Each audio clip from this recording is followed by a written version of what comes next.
શ્રી શિવ મહાપુરાણ સાંભળનારા સર્વ ભાવિક ભક્તજનોના હૃદયમાં વિરાજમાન પરમાત્માને મારા પ્રણામ।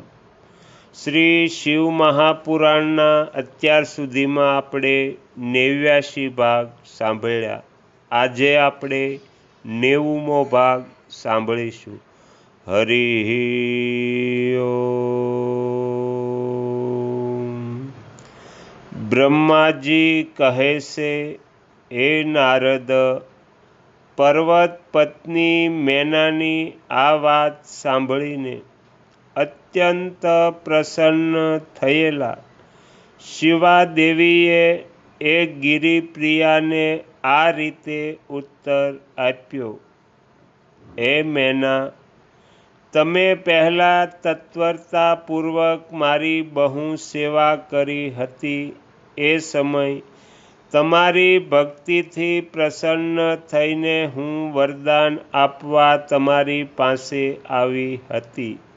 વરદાન માંગો એવી મારી વાણી સાંભળીને તમે જે વરદાન માંગ્યું હતું તે આ પ્રકારે છે, હે મહાદેવી, તમે મારી પુત્રી થઈ જાઓ અને દેવતાઓનું હિત સાધન કરો। ત્યારે મેં તથાસ્તુ કહીને તમને આદરપૂર્વક વરદાન આપી દીધું અને હું મારા ધામમાં જતી રહી। હે ગિરિકામિની, એ વરદાન અનુસાર સમય થયે આજે હું તમારી પુત્રી થઈશું।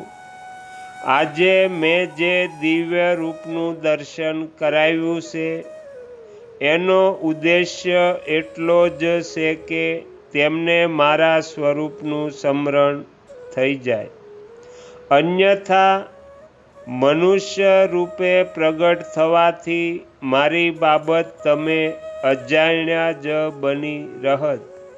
હવે તમે બંને દંપતી પુત્રી ભાવથી અથવા દિવ્ય ભાવે મારું નિરંતર ચિંતન કરતાં કરતાં મારામાં સ્નેહ રાખો, એથી મારી ઉત્તમ ગતિ પ્રાપ્ત થશે। હું પૃથ્વી પર અદ્ભુત લીલા કરીને દેવતાઓનું કાર્ય સિદ્ધ કરીશ, ભગવાન શંભુની પત્ની બનીશ અને સજ્જનોનો સંકટથી ઉદ્ધાર કરીશ। આવું કહીને જગન્માતા શિવા ચૂપ થઈ ગયા અને એ જ ક્ષણે માતા જોતજોતામાં પ્રસન્નતાપૂર્વક નવજાત પુત્રી રૂપે પરિવર્તિત થઈ ગયા। બ્રહ્માજી કહે છે, હે નારદ, મેનાની સામે મહાતેજસ્વી કન્યા થઈને લૌકિક ગતિનો આશ્રય લઈને તે રડવા લાગી। એનું મનોહર રુદન સાંભળીને ઘરની બધી સ્ત્રીઓ હર્ષથી નાચી ઉઠી અને બહુ વેગથી ત્યાં આવી પહોંચી। નીલ કમલદલ જેવી શ્યામ ક્રાંતિવાળી એ પરમ તેજસ્વીની અને મનોરમ કન્યાને જોઈને ગિરિરાજ હિમાલય અતિશય આનંદમાં નિમગ્ન થઈ ગયા। તદંતર સુંદર મુહૂર્તમાં મુનિઓની સાથે હિમવાને પુત્રીનું કાલી વગેરે સુખદાયક નામ રાખ્યા। દેવી શિવા ગિરિરાજના ભવનમાં દિવસે દિવસે મોટા થવા માંડ્યા। બરાબર એ જ રીતે જેવી રીતે વર્ષાના સમયમાં ગંગાની જલરાશિ અને શરદ ઋતુમાં શુક્લ પક્ષમાં ચાંદની વધે છે, સુશીલતા વગેરે ગુણોથી સંયુક્ત તથા બંધુજનોની વહાલી એ કન્યાને કુટુંબીજનો પોતાના કુળને અનુરૂપ પાર્વતી નામથી બોલાવવા લાગ્યા। માતાએ કાલિકાને ઉમા અરે તપસ્યા ન કર કહીને તપ કરતા રોક્યા હતા. હે મુને, એ સુંદર મુખવાળા ગિરિજાનંદની આગળ જતા ઉમાના નામે વિખ્યાત થઈ ગયા. હે નારદ, તદંતર જ્યારે વિદ્યાના ઉપદેશનો સમય થયો ત્યારે શિવાદેવી પોતાના ચિત્તને એકાગ્ર કરીને બહુ પ્રસન્નતાથી શ્રેષ્ઠ ગુરુ પાસે વિદ્યા ભણવા માંડ્યા. પૂર્વજન્મની સર્વ વિદ્યા એમને એવી જ રીતે પ્રાપ્ત થઈ ગઈ જેવી રીતે શરતકાળમાં હંસોની પંક્તિ પોતાની મેળે જ સર્વાંગને તટે પહોંચી જાય છે અને રાતે પોતાનો પ્રકાશ જાતે જ મહા ઔષધિઓને પ્રાપ્ત થઈ જાય છે. હે મુને, આ રીતે મેં શિવાની કોઈ એક લીલાનું જ વર્ણન કર્યું છે. હવે અન્ય લીલાનું વર્ણન કરીશ, સાંભળો. એક સમયની વાત છે કે તમે ભગવાન શિવની પ્રેરણાથી પ્રસન્નતાપૂર્વક હિમાચલના ઘેરે ગયા.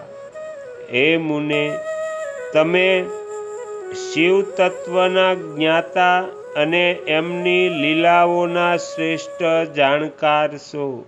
હે નારદ, ગિરિરાજ હિમાલયે તમને ઘેરે આવેલા જોઈ પ્રણામ કરી તમારી પૂજા કરી અને પોતાની પુત્રીને બોલાવીને એણે તમારા ચરણોમાં પ્રણામ કરાવ્યા.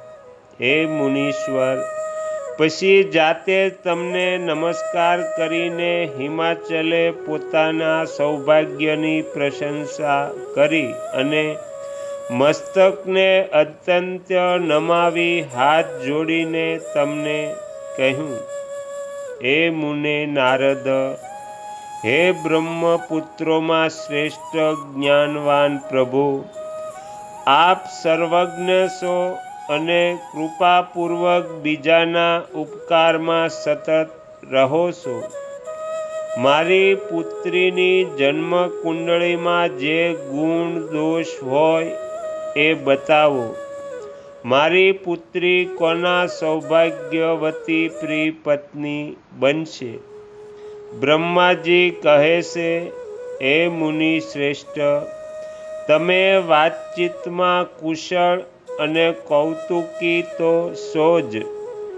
ગિરિરાજ હિમાલયના આવા કહેવા પર તમે બાલિકાના હાથ જોયા અને એના સંપૂર્ણ અંગો પર વિશેષ દૃષ્ટિપાત કરીને હિમાલયને આ પ્રકારે કહેવાનું શરૂ કર્યું. હે શૈલરાજ અને મેના, આપની આ પુત્રી ચંદ્રમાની આદિ કલાની જેમ વૃદ્ધિ પામે છે. સમસ્ત શુભ લક્ષણ એમના અંગોની શોભા વધારે છે. પોતાના પતિ માટે અત્યંત સુખદાયિની થશે અને માતા પિતાની કીર્તિ વધારશે. સંસારની સમસ્ત નારીઓમાં આ પરમ સાધ્વી અને સ્વજનોને સદા મહાન આનંદ આપનારી થશે. હે ગિરિરાજ, તમારી પુત્રીના હાથમાં સર્વ ઉત્તમ લક્ષણ જ વિદ્યમાન છે. કેવળ એક જ રેખા જરા વિલક્ષણ છે. એનું યથાર્થ ફળ સાંભળો. આને એવો પતિ પ્રાપ્ત થશે જે યોગી, નાગોપૂગો રહેનારો, નિર્ગુણ અને નિષ્કામ હશે.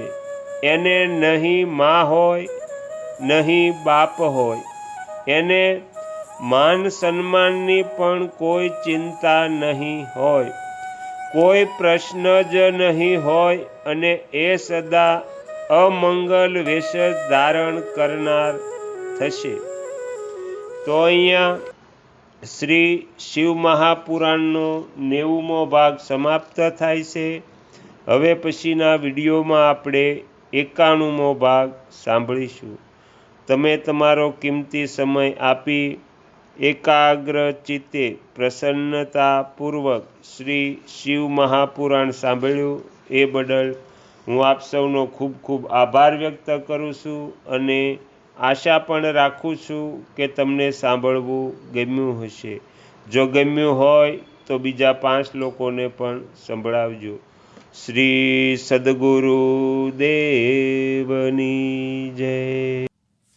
આગળના વિડીયો જોવા માટે આ ચેનલને સબસ્ક્રાઈબ કરો અને જો આ વિડીયો પસંદ આવ્યો હોય તો લાઈક કરો.